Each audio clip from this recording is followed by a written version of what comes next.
Hello, everybody. This is the Daily Dharma. My name is Dina. I appreciate all of you coming and viewing this reading today. I've been laying out the cards in advance of the reading recently. I apologize for my voice, it's a little strained today. And we've got some black sage, mugwort, also goes by many other names, here kicking. Really lit up today. There's a lot of good fire energy. Got our candle. Let's go ahead and cleanse and clear our energy and call in any guides, spirit, ancestors, God, source, angels, archangels, ascended masters. In particular, Kali and Kuan Yin. We've got that mixed deck here, and I would like to get one of these cards for each of my columns that have been laid out. So there we have our first one coming out. And this does come on the heels of some huge energy passing through my own energy field today, an energy I'm tapping into. And, two cards are here. And in the course of coming and setting the energy, doing my prayers, transmuting, asking for grace, clarity, and understanding into the challenging situations that we face, that huge so-called negative flow has really become something gentle and pure and back in my center.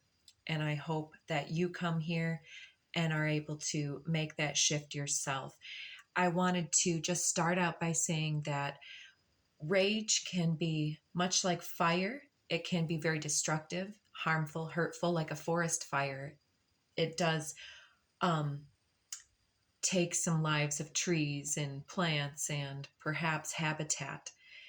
It also provides compost and a huge fertility recycling of the forest. It allows the understory to grow up.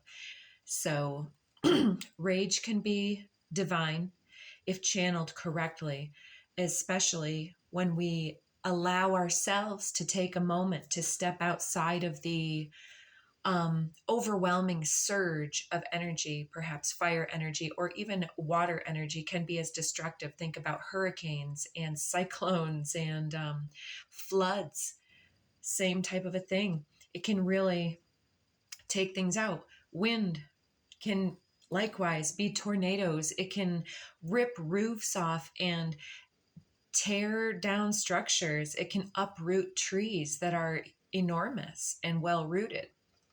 Well rooted, or are they? And what did I miss? Fire, water, air, and earth. And earth can do many other things. The tectonic plates move, and then we have earthquakes, we have tremors, we have all kinds of man-made things that are creating instability in the earth's crust. At 3:33, let's move on from there. The elementals are clearly wanting to say that our emotional fluctuations are similarly charged, and that we can be just as unsettling and displacing, whether it's the core of ourself being displaced from center, or whether it's us destabilizing structures that perhaps need to go, or at some type of wit's end, I almost want to say, where we have tried our previous approaches and strategies, and it's come to a point where it's detrimental to the flow of our energetic, our needs in our life, right? So the first cards coming out are number 14, Immortal Treasures, and also number 11, Enter the Jade Temple. So let me start with the card that came out. And I don't normally read reversals, but it was uncanny that all three of these, from the Archetype deck by Kim Krans, all these decks are listed below. All three came out in reverse. And the first one, the Lover, and that is 17. And I'll show it to you upright as well, because I feel like anything shown inverted is making a point that it's out of the divine flow, and we all have divine flow, and the duality of the reversal shows us either, in this case, I want to say a withdrawal or a pushing against something. That limitation was felt here, where then I want to show you, just let's go ahead and start with the archetypal row here. The next one coming out in reverse was the vessel, the body, the container, the earth. It can also be the nest, the household, the institution of your workplace, or the connectivity of a group or some type of belonging. But it also has to do with the boundary process. What can be the container if it has holes in it? And yesterday we talked about energetic drains, like having holes in the boat. You can go through and bail out all the water, but it's going to continue to take on water, and it becomes too much to bear, because then you're only bailing out the ship all the time instead of making any type of navigational course or enjoying the journey. And so what do we do? But we need to plug the holes. And so this here is showing me a feeling of a need to withdraw in resources or our energetic assistance or cooperative measures, as in feeling like we've gone too far, we've been doing too much, that we've been patching holes, bailing out things, and everybody else is perhaps seen to be just either, along for the ride, or actually even being the ones that are shooting the holes in the hull of the ship. And it depends on how intense your situation has become to invite you to strategize and to approach and to handle this situation, and to resist the urge to internalize that, because the more toxins that we internalize, the more narratives that we perpetuate and hold onto in the vessel, the more the toxic residues of that situation take up residence, and it's an intolerable situation.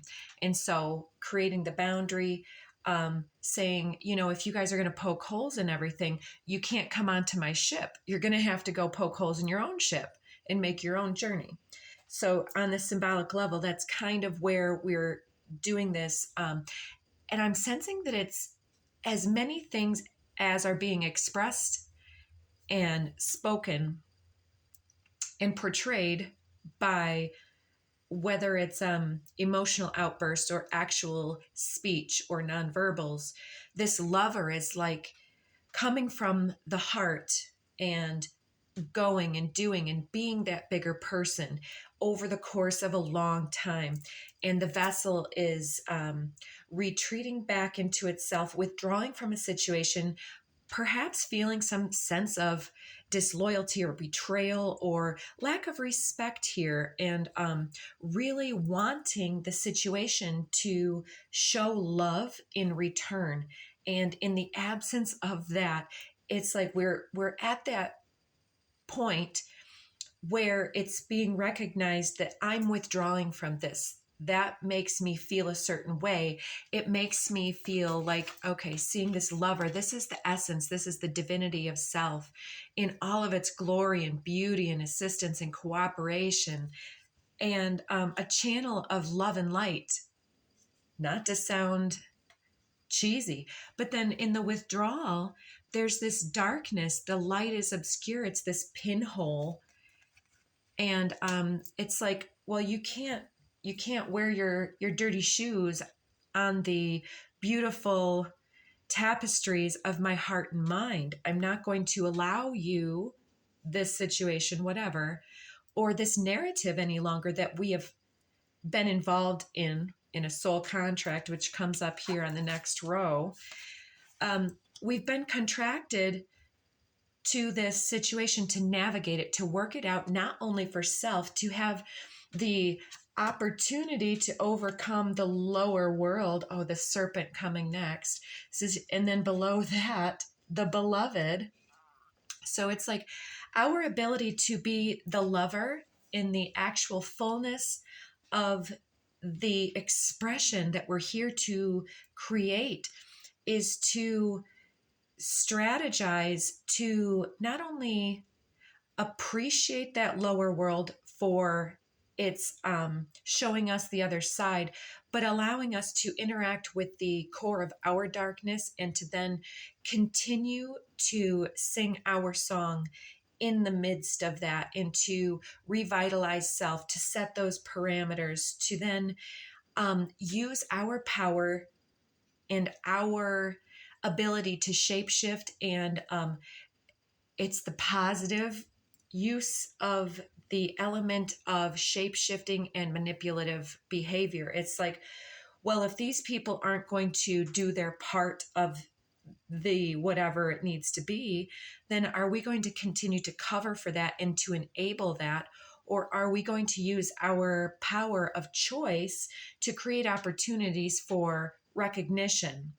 It's like, oh, well, I thought you didn't fill in that column of that report that you're supposed to send to me because you didn't think it was your job, but I thought it was. And I just want to clarify that, because if this is one of my jobs, then perhaps you could take on this other thing for me. And that's maybe passive aggressive, but it's also somewhat direct. And that just came to me while I was shuffling out the cards. So I don't know if this is a workplace dynamic, but it could be used in many different ways. If somebody wants to manipulate your time, we can't always be a Pollyanna in such as to disregard the treasure that we are. And then the enter the Jade Temple is like getting back into the body and setting the record straight for these individuals in some type of a way that is us advocating and creating communication in the right way as well. So I'm jumping all over. I'm referencing cards that I haven't revealed to the camera. So let me just tell you what all we have here. I need one of those split screens so y'all can look at it. The One came out in reverse. And then under the deck, Althea, I think that's the way you say it. This is the card of truth through duality. And the One is also that sense of unified field consciousness, this connected between the ethers. It's like not just seeing the black and white, but seeing the truth beneath the truth beneath the truth, the layers of understanding that we can unlock. It is, we're crossing perhaps a socialized, conditioned into us urge previously to enable in some way, because is it really necessary and kind to tell other people about their unconscious behaviors and how they affect us? You'll have to make that part of what you work out for yourself. But in my experience, which is all that I can truly speak for, it seems as though we can cut ties with one individual that we feel a certain dynamic with, but then as we continue down our journey, there will be more and more individuals that will mirror that behavior back to us, because that lesson doesn't sit with that one individual. It may have started with one person or one interaction. It might have come from a series of events and recognitions that, oh, people get uncomfortable when I talk about such and such. Maybe I won't talk about that with people. And then hiding aspects of self. Or, these people make me uncomfortable when they do say, act, whatever. And maybe I just need to get over that or tolerate because no one else seems to have a problem with it. Or, maybe if it bothers me so much, I won't put myself in that situation. However, as you have tuned into this, I would suspect that you are either some very old souls or very, very gifted and talented at transmuting energy. I'm getting a little bit of an urge to have my left ear pop. So there's pressure in the head that is equalizing. It's allowing yourself to um, split the crown, open the crown. I don't know if you've had some headaches, some eye strain, something along those lines recently, but the one is talking about the recognition of all these things. Like, because that lesson will just follow us, we really need to work it out. And it's like, the reason my voice is strained is because I had this buildup of fire energy. I have a grand fire trine. I don't know if any of you can relate, but maybe you have a grand water trine, a grand air trine. It can really get itself going, especially depending upon which of your planets. This is an astrological activation. For those that don't know the lingo that I'm using, I apologize. But it can go, and it can create a lot of momentum very quickly. And I just get so frustrated with the testing of spirit. It's like, show me what I need to know. Please show me. Let me figure this stuff out. I want to move forward. So the truth is coming forward, that it's not something specific to us. It's something that is specific to the dimension and the collective here, that many of us will have to interact and relate with individuals, whether at work, in the family, otherwise, that will challenge us to speak up about cooperation, mutual respect, and synergy, and creating a symbiotic and loving environment that is open, secure, non-judgmental. And many of us have come from situations of extreme judgment with this truth card, and it has led us to lift ourselves up and out of that egoic thinking time and again, and to reach for that unified field, and to transmute the energies that threaten to weigh us down or pull us into that underworld.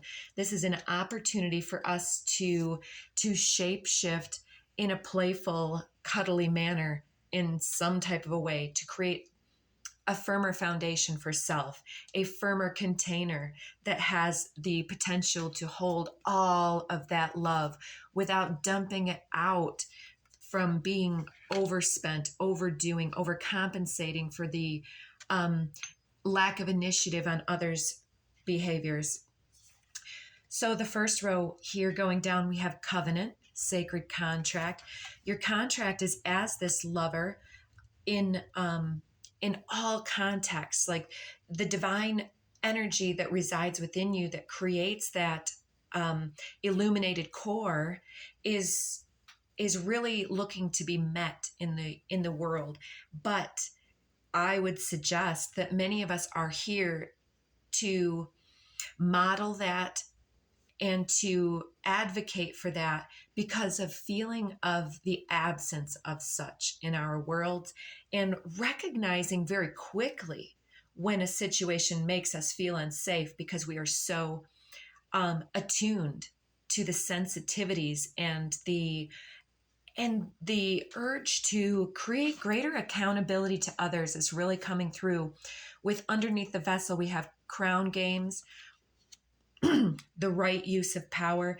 This to me is why I'm talking about that, and the shape shifting and the ability to use our magic to create greater accountability amongst those that we engage with. Accountability is almost the duality flip side of I just hit a tangent, and there's this wave going through the third eye here. So accountability and whatever I just said. All the words are there, and suddenly spirit interrupts and says, move on. But there's a need to, the saying goes, call the spade a spade or call the kettle black. It's like, it's not through hypocrisy that or by manipulating and passive aggressively interacting with the situation that will resolve the discrepancies. It is by cooperative energies.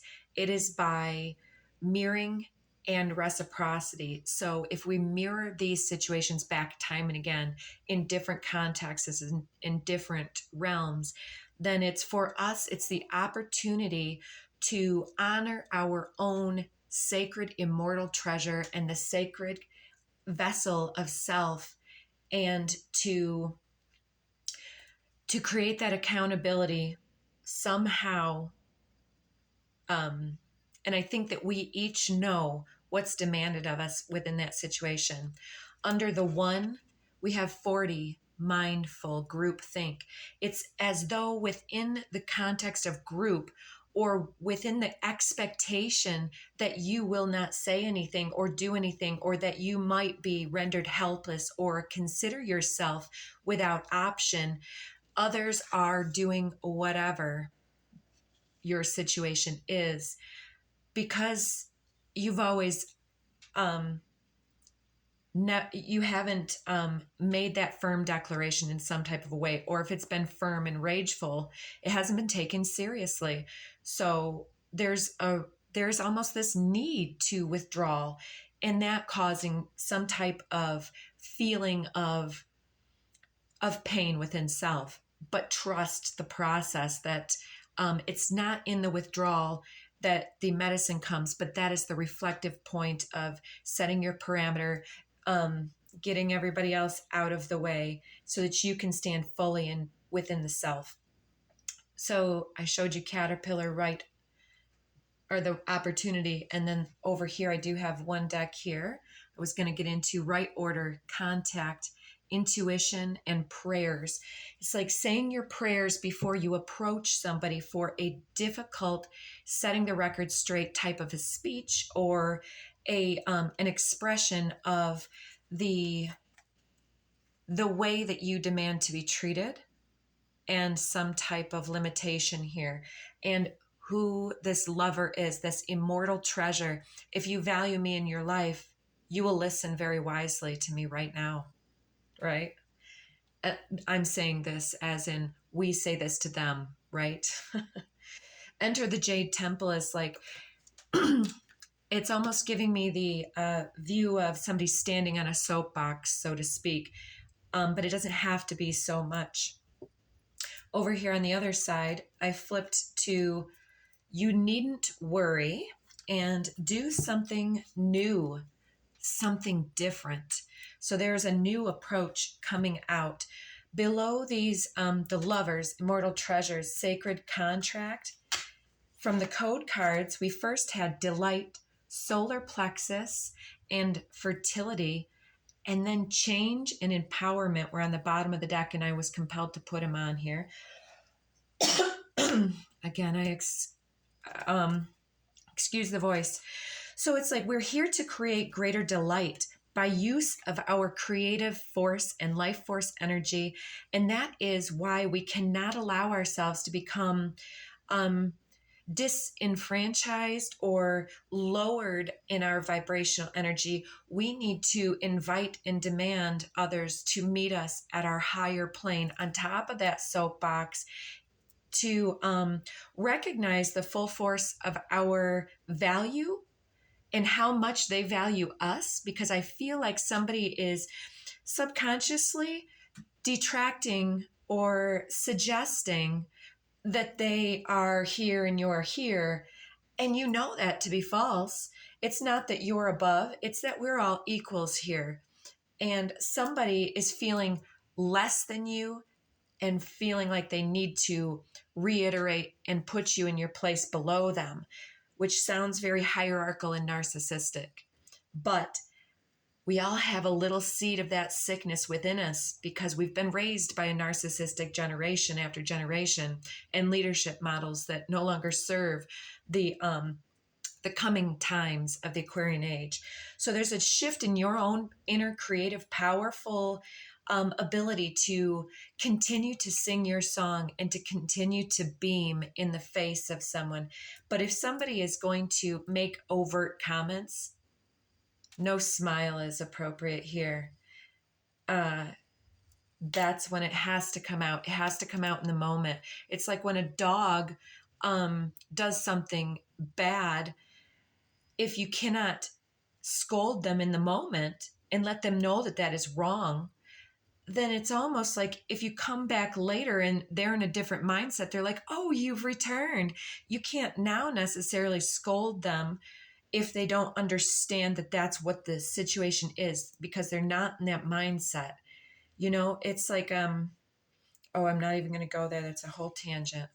But yeah, the ability to do it in the moment, it doesn't have to be everything all at once, but it can be like, I don't appreciate the inference or the innuendo that comes across when you say things about this or that, or like I haven't done my part of a job, or that fill in the blank. Yeah, they're lucky to have you in their life. So on the vessel, let's take Kuan Yin Kali deck card here for this, the vessel, crown games, right use of power. And then coming up with the code cards, we had the two flipping over again. Dharma of Kali under the deck with Sisters of the Star Blossoms. Yes, you are here to bring in cosmic, unconditional spirit, divinity into this situation here of manipulation and mind effery here. Because following that, we have divine masculine showing up upside down as well. And again, with the inverted cards, I've not had so many inverted cards in a long time. So this tells me that somebody is doing this, whether it's subconsciously, they're doing it and seeing themselves and choosing to glance and glaze over the implications of the way that they are making you shifting your day, shifting your energy. It's as though they can almost see through themselves, but they choose not to. And then they just keep picking in some type of a way. There is something that creates this lower energy for that person that does not belong to you any longer, but there's some type of a previous resonance with this soul contract that you have finally cleaned up and cleared out, and now we are course correcting, and we've already written off that soul contract, which enables us to see this right through in the moment that it happens, and to use our own shape-shifting manipulative power to say, you know, how would you feel if I had said something about your body or your terrible choice of outfit or whatever? You know, again, all these examples, it's like, we know these people, don't we? And sometimes they're like little children. And if you know the saying about, often it's said that we revert in our disharmonious states to the point in our past where we experienced our most traumatic or foundational lessons or challenges, right? Some type of challenge to this person's ego created this whole hierarchical thinking and this urge to one up or to elevate themselves by stepping on the energies of others. But here, it's like the earth comes in. It's like the earth is going to shake when they say this. They are going to know immediately that things are not the same, that this is a new day. And I'm saying it's like the earth will quake. So definitely take your 10 seconds, your 10 minutes, your 10 hours to take a minute away from the situation after you've said that initial piece if you need to say it well. Um, or if it comes out better spontaneously in the moment, do your thing. But take your deep breath and do your prayer in that 2 seconds. We've got just a few more minutes. But yeah, here we go. The crown chakra is opening up with this fertility over here of the creative fertility and really creating this new earth in the moment. Below the one and mindful, we've got the integration of divine femininity speaking through us to heal a situation. And under the deck on the code cards, we have allowance. You are allowing somebody the opportunity to change themselves before it's too late. Because especially if this is an elder, these people are stuck in their habits. And if they don't change, their karma will continue to follow them too. And they are not doing this because they're happy. And you are. So here we have the amaryllis lute and the Tao coming over the central, talking about being in the divine flow with everything. And the amaryllis lute is the very high vibrational, high frequency sound of your fierce ferocity and powerful, beautiful, divine sacred rage in the most graceful manner possible to take back and demand that your immortal treasure be placed back in the jade temple of healing and mutual respect. Here's the threshold that you are crossing over. And it's like you're just throwing out the flowers. That's the way that you're speaking to this individual. It's like you are breaking open something that has mystified them about why other people don't like them. And it's time for us to say this in such a way that is healing and beautiful. We are going to, it's like sticking the daisy in the barrel of the gun. Ooh, Krishnu, number 41 coming out. I only have another minute here, folks. I'm going to read this one because it's, look at the duality under the one. It's like this person's like, huh? Did you just say what? It's like that sacred fire. It's like Poseidon, Shiva, Krishnu. I want to read this for you before I lose time. And I'll put it in the description box if we run out of time. There's a spiritual intelligence within your soul, the genius of becoming, of ripening from potential into glorious manifestation. Intimate communion with your own heart will reveal what it is that you truly yearn for and set the process in motion. The holy fire is Kali, and she is within your soul. Let yourself burn bright for what inspires you, and you shall see the path to fruition clearly before you. Believe in what is meant to be. I would read the rest, but we're out of time, folks. I pray for you and hope that you set things in right order. It is part of our karmic, dharmic path here is to enlighten and illuminate others so that they can be the lover they are here to be. And instead of this hater energy that they keep perpetuating, and we're mirroring, but the mirror isn't enough for them. We have to break through it like that shrill amaryllis lute that shatters the crystal in every direction and then puts it back together in the right order. I love you so very much. Please consider like, share, subscribe, and commenting below. I appreciate you very much. We'll see you back again tomorrow. Thanks, folks.